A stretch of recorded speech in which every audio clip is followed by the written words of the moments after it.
Death is inevitable, but some, especially maternal deaths, are totally preventable.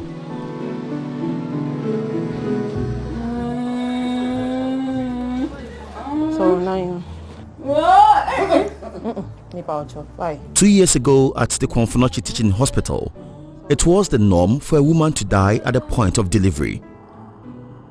In 2012, we had 152 deaths. Mothers. 2013, 126. 2014, 108. 2015, 102. And last year was 91. So you see that the trend shows there's a gradual decrease in the number of mothers who are dying as a result of pregnancy, labor and delivery. The reason? Congestion. Because they were in the queue for long, some of them even delivered on the floor at the blind side of doctors and midwives. And then we had complications like ruptured uterus, because it's like unsupervised labor. And these are the challenges. That's not all. With only one functioning theatre as at February 2017, pregnant women in need of urgent cesarean sections were forced to join the queue. This place is very busy. At times we can have like 10, 12 cases waiting to be done. Waiting? Yes, waiting. Meaning they're in a queue? Yes, they are in a queue. So we sort them out. So we How do the that? more urgent one first. That's how we do. So we sort the cases out. And at times you can have 2 or 3 emergency cases that you need to sort them out at the same time, and it creates a lot of problems. So what do you do? When it comes to that, you prioritize them. So you choose the one that is more urgent and then you do it. All that these women required to stay alive and take care of their families was a facility spacious enough to cater for their maternal needs. Construction of this 1,000-bed facility, which began 44 years ago, is yet to be completed.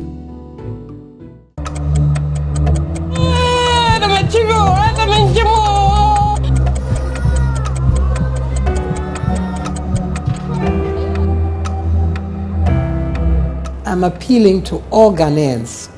This is a very serious matter. Live on the Joy News channel on Multi TV, Joy FM, Love FM and Insura FM. Save them now.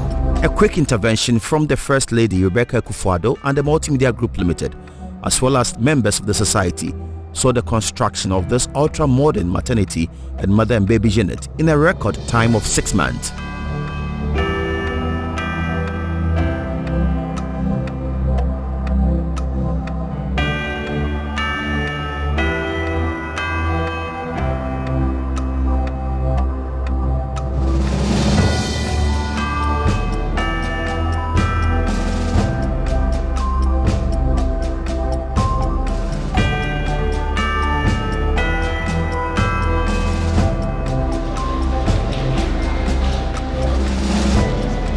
It's 2 years since the facility was commissioned, and the impact has been phenomenal. As head of department at the hospital's obstetrics and gynecology unit, Dr. Gerard also Subontin reviews. Previously, we had what we call the first stage of labor area. We had 8 beds, and now we have 17. So there's enough space that when women come in labor, we can be seen quickly. They don't have to queue. And previously, we had only 2 recovery area beds. Recovery area means when they've been operated upon, we need to monitor them. And if we have only 2 beds, as soon as 2 people are there and they've not been sent to the ward, everything gets choked. Then those who are operated have to be kept at the corridors. And the corridor could take about maximum 2. Now we have 9. So what means that as soon as we operate upon them, they are able to be sent to the recovery room. So we don't have to wait. He adds, the number of needless deaths has drastically reduced. 17 to April 2018, we had 135 maternal deaths. And then if we compare it to May 2018 to April 2019, this has dropped to 115. That's when we moved in. The latter part, the second figure is when we moved in. And then what we call stillbirths, as babies who die before they are born. When we compare the figure from May 2017 to April 2018, we had as many as 401 Compared it to May 2018 to April 2019, this has dropped to 247. Almost 50%. Almost 50%, more than that even.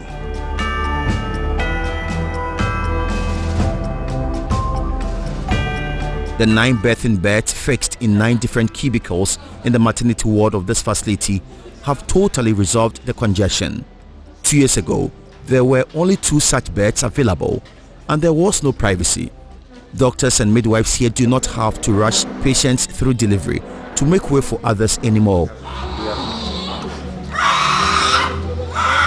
As you can see, they are taking their time to help this woman successfully go through this excruciating experience. It has actually relieved the areas of the previous operation, which are now being used for other purposes. So therefore, clearly what it means is that it has given us a little more additional space for operation.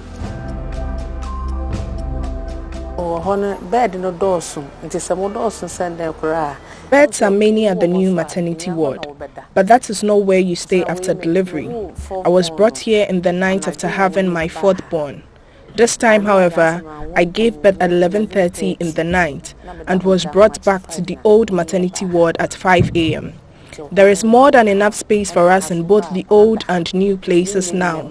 I got to know about Seth Kwame Boateng's documentary through Vim Lady.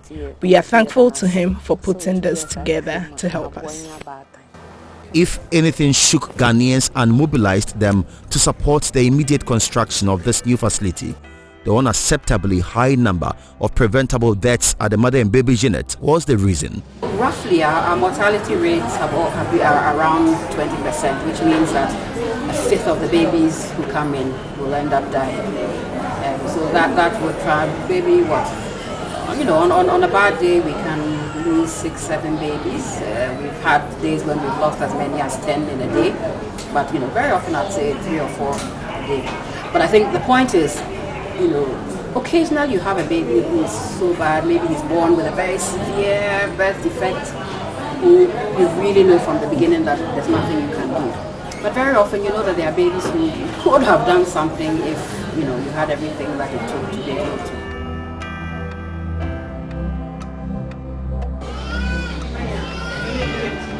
And the main cause of this was cross-infection resulting from babies sharing cots and incubators. It was an extremely worrying situation, as this nurse Amatu Kudus Oman narrates. So there were times you wondered, like, if a mother should come and then you see all of these babies, how do you know which of these babies is yours, right? So they are tagged, all right, but anything can happen. They're all huddled in one cot. Our infections rate were skyrocketing. We saw all of that. And then there were times whenever we came to work, a lot of times we don't have equipment, our space, the whole place is congested, we don't have equipment, we needed staff as well. So they changed from the old place to this new place. Dr. Chikua Planjuro and her team launched Operation One Baby One Cot, but they faced a challenge with space to fix these cots. They therefore desperately needed this new facility to turn things around. And they have. Now, there are about 120 cots and about 20 incubators. We don't have babies sharing cots, we don't have babies sharing incubators. If you see an incubator with 2 babies in it, then they are twins, or, then they are twins. But we no longer have, even though sometimes we've come close to it, because sometimes there were just so many babies coming and we felt we just didn't know where to put the new baby, and then somebody will say, let's share.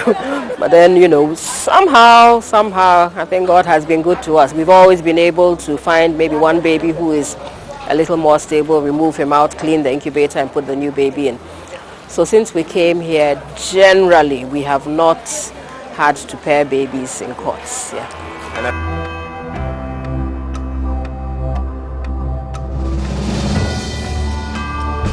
One of the things that we really worked on when we were moving here was training of staff in just infection prevention. And the key thing was hand hygiene. I think one huge improvement that this building also has over the other one, which we didn't focus on so much, was the issue of sinks, that there's so many sinks here. And so it made hand washing much better. I think more people were washing their hands, and because it's one thing to have two, but even if the baby is in a cot by himself and then you touch him and then you go and touch another baby, then we transmit the infection. So that has been a challenge, and that is attitudinal. I think, as new staff come in, sometimes, we have to keep on training and training and training. Sometimes we have students and all that. So we are still working very, very hard to keep people washing their hands so that we do not become the source of transmitting infections to babies. So I think that has also improved significantly, but we still have a lot of work to do. But how has this impacted on the mortality rate in this unit? That was the question I put to the head of the Mother and Baby unit, Dr. Jikwa Planjuru. Just looking back over the years, there were times when we were having deaths as high as 20%, a fifth of our babies, even as high as 25%. I think before we moved here, our death rates were probably in the area of 15. When we moved down here, we were able to come down as low as 11%. And yes, I think there has been an improvement in mortality, but it hasn't always been consistent. As I said, there have been some months when we look back and we think, God, what happened this month? And then we have to go back and see what went wrong, put things in place. So in general, I think that the trend has been an improvement. The babies are not the only beneficiaries. Hitherto, nursing mothers had no option but to sit on benches and stools to breastfeed them. This state-of-the-art reclining chairs are providing them the comfort they need. Doctors and nurses here heave a sigh of relief as the current situation provides them with more space to operate. We had about 3 wards, so we could have, let's say, more than 100 babies. So a ward was taking nothing less than 30. And then you could have like 4 nurses or 3 nurses attending to all of those babies huddled in one area. So when you are planning out your work, it makes it a lot more difficult, right? But then here we have 8 units, so they are spaced out, and there are nurses in all of those 8 units. The Komfonochi Teaching Hospital first initiated Pediatric Intensive Care Unit in Ghana in 2015. Until this new facility, which comes with a much bigger Pediatric Intensive Care Unit, was established, they could admit only 4 babies in need of intensive care at a time. That has also changed now and saved many babies, as the head of PICU, Dr. John Adebiapia, narrates. We were almost always full and patients were waiting in queue. So meaning that when it comes to access, we didn't have access for those who were waiting. Almost twice as many as patients who were seen were not getting anywhere to be cared for. So we have been upgraded up to 11 beds. Yes, we have an isolation room actually. So that's where we have moved to. So moving from 4 to 11 definitely has made a lot of difference in terms of rooms and access to us. Chief Executive of the hospital, Dr. Ohineba Damso, says all these have highly improved the image of the Komfonochi Teaching Hospital in the past 2 years. This new facility is state-of-the-art in terms of the equipment that we are actually working with. It has actually boosted the image of the hospital because in terms of delivery of the service, the quality is much higher than before.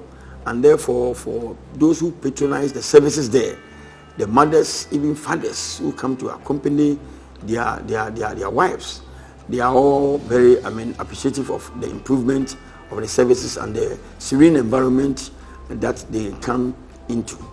But not all the problems have been resolved 2 years since we told the story.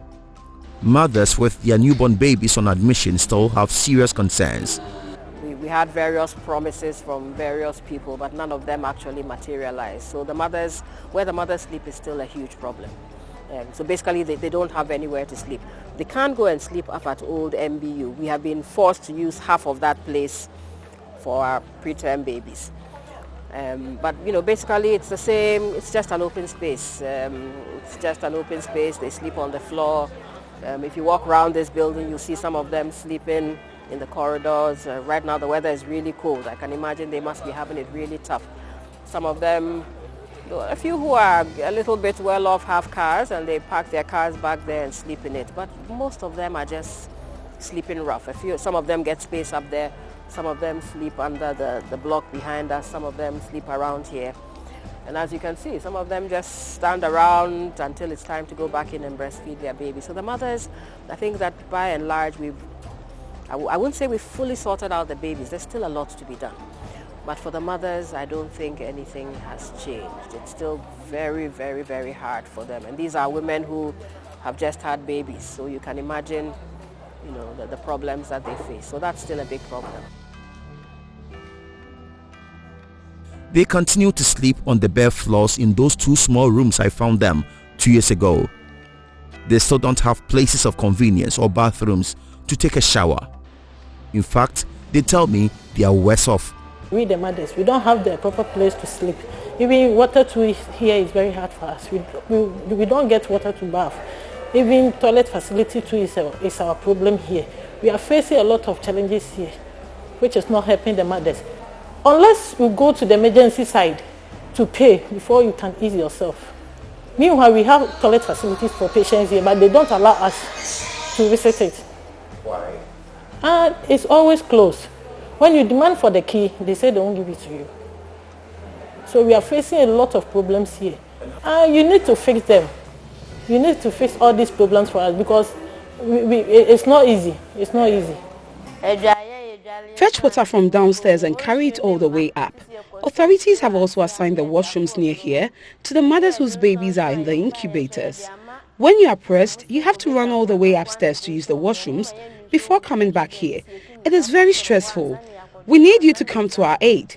We need a place to stay so we can have our newborns by our side. At the moment, we are not allowed to stay here with them.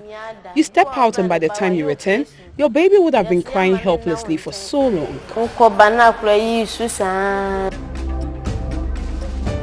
As President Akufo-Addo prepares to cut short for work to start on the almost 46-year-old abandoned maternity and child health center, many of these nursing mothers are praying that their cry is heard by benevolent donors to make life at the hospital comfortable for them. This is Seth Kwame Boateng from Joy News.